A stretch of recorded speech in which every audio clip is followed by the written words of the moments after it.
यहाँ पे आपको एक अफसोसनाक खबर से आगाह करते चले मरी से, जहां मरी में सांसें भी जमकर रह गई हैं।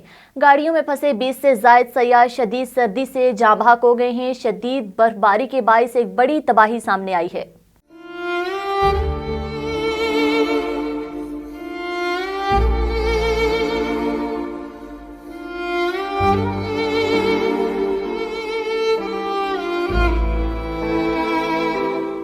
मरी में एक अफसोसनाक वाकया पेश आया है। गुज़िश्ता हफ्ते शदीद बारिशों और बर्फबारी की वजह से हजारों गाड़ियां रास्तों में फंस गई हैं।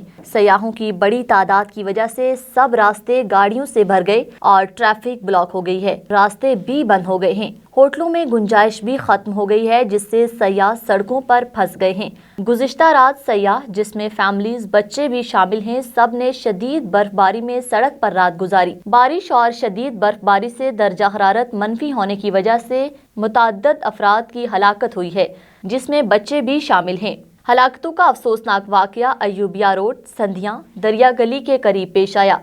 अभी तक की इतलात के मुताबिक 20 लोग हलाक हो गए हैं। मुल्क भर में आए सयाह सैर व तफरी मनाने के लिए जो मरी आए, वो खाने की किल्लत, शदीद बर्फबारी और ट्रैफिक जाम की वजह से अमवात का शिकार होने लगे। गाड़ियां बर्फ में बुरी तरह फंसी हुई हैं। सयाह गाड़ियों में ही अबदी नींद सोने लगे। मरी में निजाम जिंदगी मफलूज होकर रह गया है। होटल सयाहों से भरे हुए हैं। खाने पीने की अशिया की किल्लत भी सामने आई है। इंतजामिया की तरफ से रेस्क्यू ऑपरेशन भी जारी है। अभी तक हजारों गाड़ियां रास्ते में फंसी हुई हैं। मरी में इमरजेंसी नाफिज कर दी गई है। मरी और गलियात जाने वाले तमाम रास्ते बंद कर दिए गए हैं। पैदल जाने वालों को भी रोक दिया गया है। इंतजामिया ने लोगों से अपील की है कि वो मरी न आए। वजीर दाखिला शेख रशीद अहमद ने मरी में फंसे लोगों को कंबल और खुराक मुहैया करने की अपील की है।